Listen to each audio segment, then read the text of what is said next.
brought to you by Palvi Agrico. आता शेतीसाठी जे काही लागणार ते घरपोच मिळणार, तेही मोबाईलच्या एका क्लिकवर. हे येतात इथे सगळेजण. मी गेली अनेक वर्ष बोलतोय ही नुसती माणसं येत नाही आहेत. हे येत आहेत आणि त्याच्यातनं आपले मतदारसंघ बनवत आहेत. हे गेले मी 20 वर्ष ओरडून सांगतोय आणि जे आत्ता तुम्हाला दिसायला लागतंय. कृपाशंकर सिंग सारखा माणूस येऊन सांगतो की मी इकडचा महापौर हा उत्तर भारतीय होणार. हिंमत कशी होते यांची? तुमच्या नाकावरती टेचून येऊन एक माणूस येऊन सांगतो की इकडचा उत्तर भारतीय होणार महाराष्ट्रामध्ये. पण मुंबईमध्ये उत्तर भारतीय महापौर केलेले आहेत काँग्रेसने. अहो, काँग्रेसचं बोलत नाही हो मी जनरली म्हणतोय. परंतु तुम्ही जर समजा आता 85 पासून शिवसेना आली, प्रत्येक महापौर मराठी आहे, बरोबर की नाही? आमचे नाशिकला होते महापौर मराठी आहेत, ठाण्याला मराठी आहेत. ह्यांची हिंमत कशी होते? याचं कारण आतला जो अजेंडा आहे त्यांचा की हे म्हणजे मला ह्यांची गोष्टच नाही कळली की हे ते प्रदेश विकसित नाहीत म्हणून हे राज्य सोडणार आणि इकडे येऊन सांगणार की आम्हाला इथे विकास करायचा आहे. अरे मग तिथे करा.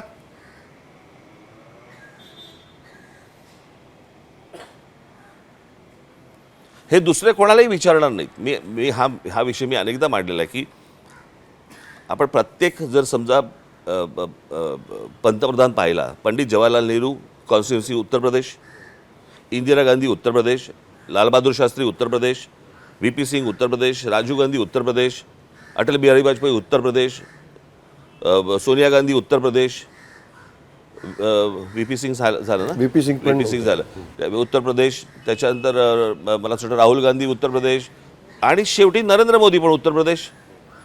इतके पंतप्रधान ज्या राज्यामधनं आजपर्यंत निवडून दिले त्या राज्यातली माणसं बाहेर जात आहेत कामाला.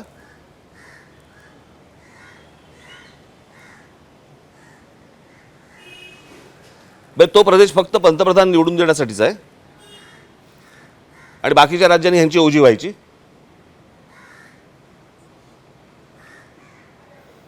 आपण म्हणतो की बाबा महानगरपालिकांमध्ये कारभार चुकीचा होतो किंवा काही गोष्ट. अहो, सतत जर लोंढे येऊन आदळत राहिले तुम्ही कितीही सिस्टीम लावा ती विस्कळीतच होणार आहे. तुम्ही रस्ते बांधा, तुम्ही फ्लायओव्हर्स बांधा, जोपर्यंत गाड्यांचं रजिस्ट्रेशन थांबत नाही तोपर्यंत पुढे काहीच नाही होणार. पण हे कसं थांबवत आहे हे सगळं अहो म्हणूनच सांगतो ना की राजकीय पक्ष म्हणून विचार न करता मला असं वाटतं आपण राज्य म्हणून विचार केला पाहिजे. उद्या फडणवीस असतील, अजून दुसरे कोण शिंदे असतील, अजून कुठच्या दुसऱ्या पक्षाचे लोक असतील, आम्ही असू, कोणी असू, काही बेसिक तर गोष्टींमध्ये आपलं तर एकमत पाहिजे. आता उत्तर प्रदेशमध्ये SIR पूर्ण झालं. त्यांच्या ड्राफ्ट लिस्टमधनं 2,88,00,000 मतं वगळण्यात आली आहेत. त्यातली 1 कोटीपेक्षा जास्त मतं ही मायग्रेट झालेली आहेत म्हणून ती आम्ही वगळतो अशा पद्धतीने सांगायला लागले. म्हणजे 1.5 कोटीच्या घरामध्ये उत्तर प्रदेशमधनं लोक मायग्रेट झालेले आहेत. त्याच्यामुळे त्यांची मतं कट केली जात आहेत. विचार करा ना कुठे गेले. मी कालच्याच माझ्या मुलाखतीमध्ये सांगितलं की भारतामध्ये, जगामध्ये कदाचित असेल, ठाणे हा एकमेव जिल्हा आहे, बरोबर आहे. साधारणपणे आपण पकडलं तर त्याची सुरुवात कुठून होते? ग्रामपंचायत, नगरपंचायत, जिल्हा परिषद, काय नगरपालिका, अजून काय बाकीच्या गोष्टी असतील, मग महानगरपालिका. या सगळ्या गोष्टींची स्थित्यंतर म्हणजे बदल जो आहे हा बदल लोकसंख्येनुसार होतो.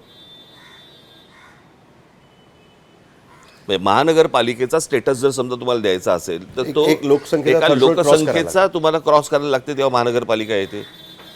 एका जिल्ह्यात म्हणजे मी आता ठाणे आणि पालघर वेगळं करत नाहीये, ते आत्ता झालं, पण एका ठाणे जिल्ह्यामध्ये 9 महानगरपालिका. मुंबईमध्ये 1, पुण्यामध्ये 2, बाकीच्या सगळ्या ठिकाणी 1 आणि एकट्या ठाणे जिल्ह्यामध्ये 9 महानगरपालिका. ठाणे जिल्ह्यातल्या लोकांनी लोकसंख्या वाढवली.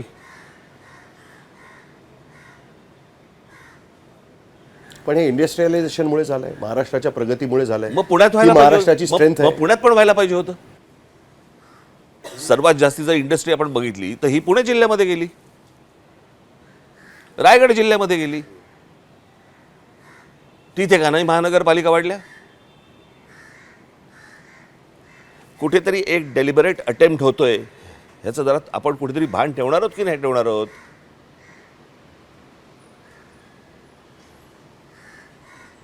म्हणजे आपण जर समजा गुगल अर्थवरती गेलो तर गुगल अर्थवरती माहिती आहे ना मागच्या सगळ्या ह्याचे तुम्हाला रेकॉर्ड्स यायला लागतात, बरोबर की नाही? एकदा जा आणि बघा, मग मी काय सांगतोय तुम्हाला समजेल, पटेल.